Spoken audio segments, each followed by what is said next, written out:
ಆತ್ಮೀಯ ಎಲ್ಲ ವಿದ್ಯಾರ್ಥಿಗಳಿಗೆ ಬೆಳಗಿನ ಶುಭೋದಯ. ಇವತ್ತಿನ ಪ್ರಾರ್ಥನಾ ಅವಧಿಯ ಸಚೇತನ ಚಟುವಟಿಕೆ ಕರ್ನಾಟಕ ರಾಜ್ಯದ ಪರಿಚಯ. ಅಂದ್ರೆ ನಮ್ಮ ರಾಜ್ಯ ಕರ್ನಾಟಕ. ಈ ಕರ್ನಾಟಕಕ್ಕೆ ಹಲವಾರು ಹೆಸರುಗಳಿವೆ. ಕರುನಾಡು ಅಂತ ಕರಿತೀವಿ, ಹಚ್ಚ ಹಸುರಿನ ನಾಡು ಅಂತ ಕರಿತೀವಿ, ಶ್ರೀಗಂಧದ ನಾಡು ಅಂತಾನೂ ಕರಿತೀವಿ, ಹೌದಿಲ್ಲ? ಈ ನಮ್ಮ ಕರ್ನಾಟಕ ರಾಜ್ಯದ ಪರಿಚಯದಲ್ಲಿ ನಮ್ಮ ಶಾಲೆಯ ವಿದ್ಯಾರ್ಥಿ ಸಮರ್ಥ ಚವ್ಹಾಣ ಕರ್ನಾಟಕದ ಬಗ್ಗೆ ನಿಮಗ ಕರ್ನಾಟಕದಲ್ಲಿ ಏನೇನೈತಿ, ಇಲ್ಲಿ ಮಾತಾಡ್ತಕ್ಕಂಥ ಭಾಷೆ ಯಾವುದು, ಇಲ್ಲಿ ಹರಿತಕ್ಕಂಥ ನದಿಗಳು ಯಾವ್ಯಾವು, ಆಮೇಲೆ ಇಲ್ಲಿಯ ಸಾಂಸ್ಕೃತಿಕ ಕಲೆಗಳು ಏನೇನಿದಾವು ಅನ್ನೋದ್ರ ಬಗ್ಗೆ ಸಂಪೂರ್ಣವಾದಂತಹ ವಿವರವನ್ನ ನಿಮ್ಮ ಮುಂದೆ ಪ್ರಸ್ತುತಪಡಿಸ್ತಾನ. ನಾವೆಲ್ಲರೂ ಕೂಡ ಏನ್ ಮಾಡೋಣ, ಈಗ ಗಮನವಿಟ್ಟು ಆಲಿಸೋಣ. ನನ್ನ ಹೆಸರು ಸಮರ್ಥ. ಕರ್ನಾಟಕ ರಾಜ್ಯದ ಪರಿಚಯ. ನಮ್ಮ ರಾಜ್ಯ ಕರ್ನಾಟಕ. ಕರ್ನಾಟಕವು ಭಾರತದ ದಕ್ಷಿಣ ಭಾಗದಲ್ಲಿದೆ. ಕರ್ನಾಟಕ ರಾಜ್ಯವು ಭಾರತ ದೇಶದ 6ನೇ ದೊಡ್ಡ ರಾಜ್ಯವಾಗಿದೆ. ಕರ್ನಾಟಕದಲ್ಲಿ ಒಟ್ಟು 31 ಜಿಲ್ಲೆಗಳಿವೆ.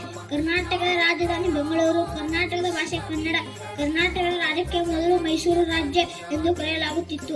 ನವೆಂಬರ್ 1, 1973 ಮೈಸೂರು ರಾಜ್ಯದ ಹೆಸರು ಕರ್ನಾಟಕ ಎಂದು ಬದಲಾಯಿಸಲಾಯಿತು. ನಾಡು ಎಂದರೆ ಕೃಷ್ಣಮಣ್ಣಿನ ನಾಡು.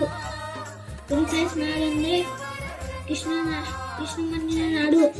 ಕರ್ನಾಟಕದ ನೆರೆಯ ರಾಜ್ಯಗಳು ಗೋವಾ, ಮಹಾರಾಷ್ಟ್ರ, ತೆಲಂಗಾಣ, ಆಂಧ್ರಪ್ರದೇಶ, ತಮಿಳುನಾಡು ಮತ್ತು ಕೇರಳ.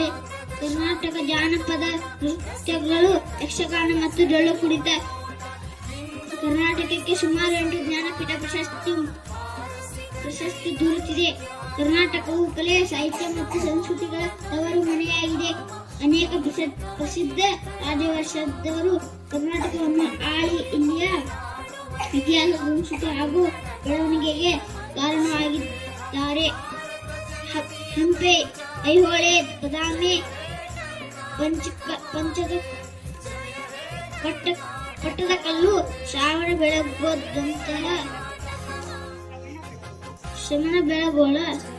ಕರ್ನಾಟಕ ಹಸಿರಿನ ನಾಡು. ಇಲ್ಲಿನ ಅನೇಕ ಪ್ರವಾಸಿ ತಾಣಗಳು, ನದಿಗಳು, ಜಲಪಾತಗಳು, ಪಕ್ಷಿಧಾಮಗಳು ಜನರ ಮನಸ್ಸನ್ನು ಆಕರ್ಷಿಸುತ್ತಿದೆ. ಕರ್ನಾಟಕದಲ್ಲಿ ಗೋದಾವರಿ, ಕೃಷ್ಣ, ತುಂಗಭದ್ರಾ, ಘಟಪ್ರಭಾ, ಮಲಪ್ರಭಾ, ನೇತ್ರಾವತಿ, ಕಾವೇರಿ ನದಿ ಪ್ರಮುಖವಾದ ನದಿಗಳಿವೆ. ಕರ್ನಾಟಕದ ಎತ್ತರದ ಶಿಖರವೆಂದರೆ ಚಿಕ್ಕಮಗಳೂರು ಜಿಲ್ಲೆಯ ಬೆಳ್ಳಗಿರಿ ಪರ್ವತ. ಪ್ರತಿ ವರ್ಷ ನವೆಂಬರ್ 1ರಂದು ಕರ್ನಾಟಕದಲ್ಲಿ ಕನ್ನಡ ರಾಜ್ಯೋತ್ಸವವನ್ನು ಆಚರಿಸುತ್ತಾರೆ. ಕರ್ನಾಟಕದ ನಾಡಗೀತೆ ಭಾರತ ಜನನೀಯ ಕನ್ನಡ. ಜೈ ಜೈ. ನೋಡ್ರಿ, ಕರ್ನಾಟಕ ರಾಜ್ಯದ ಪರಿಚಯವನ್ನ ಸಮರ್ಥ ಚವ್ಹಾಣ ಮಾಡಿಕೊಟ್ಟ. ನಮ್ಮ ಕರ್ನಾಟಕ ರಾಜ್ಯಕ್ಕೆ ಈ ಹಿಂದೆ ಯಾವ ಹೆಸರಿತ್ತು ಹೇಳ್ರಿ?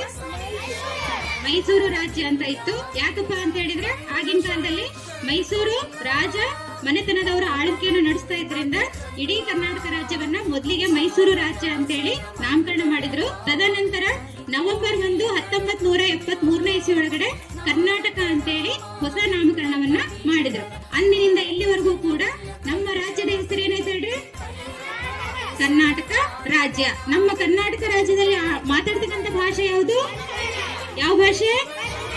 ಕನ್ನಡ ಭಾಷೆಯನ್ನ ನಾವು ಮಾತಾಡ್ತೀವಿ. ಕರ್ನಾಟಕ ಏನಪ್ಪಾ ಅಂದ್ರ ಸುಮಾರು ವರ್ಷಗಳಿಂದನೂ ಕೂಡ ಅದು ಪರಂಪರೆಯ ನಾಡಾಗಿನೇ ಮೆರೆದೈತಿ. ಆಮೇಲೆ ಕರ್ನಾಟಕ ರಾಜ್ಯವನ್ನ ಮೊದಲಿಗೆ ಆಳ್ವಿಕೆ ಮಾಡಿರ್ತಕ್ಕಂಥ ರಾಜಮನೆತನ ಯಾವ್ದು ಬರುತ್ತೆ? ಕದಂಬರು ಬರ್ತಾರೆ. ಯಾರು ಬರ್ತಾರ? ಕದಂಬರು. ಆ ನಂತರ ಒಬ್ಬೊಬ್ಬರಾಗಿ ಬಾದಾಮಿ ಚಾಲುಕ್ಯರು ಬರ್ತಾರ, ಕಲ್ಯಾಣ ಚಾಲುಕ್ಯರು ಬರ್ತಾರ, ಅದೇ ರೀತಿ ವಿಜಯನಗರ ಸಾಮ್ರಾಜ್ಯದ ಅರಸರು ಬರ್ತಾರ. ಈ ಎಲ್ಲಾ ರಾಜಮನೆತನಗಳು ಹಂತ ಹಂತವಾಗಿ ಆಳ್ವಿಕೆಯನ್ನ ನಡ್ಸ್ಕೊಂತ ಹೋಗ್ತದವು. ಅವಾಗಿನಿಂದನೂ ಕೂಡ ನಮ್ಮ ಕರ್ನಾಟಕ ರಾಜ್ಯದಲ್ಲಿ ಏನೈತಿ, ಹಲವಾರು ವಾಸ್ತುಶಿಲ್ಪಗಳು ಹೆಸರುವಾಸಿಯಾಗ್ಯವು. ಈಗಲೂ ಕೂಡ ನಾವು ಐಹೊಳೆ, ಪಟ್ಟದಕಲ್ಲು, ಬನವಾಸಿಯಲ್ಲಿ ಹೋದ್ರಂದ್ರ ಅವರು ಕಟ್ಟಿಸಿರ್ತಕ್ಕಂತಹ ಹಲವಾರು ದೇವಾಲಯಗಳನ್ನ, ಶಿಲ್ಪಕಲೆಗಳನ್ನ ನಾವು ಈಗಲೂ ಕೂಡ ಕಾಣಬಹುದಾಗಿದೆ.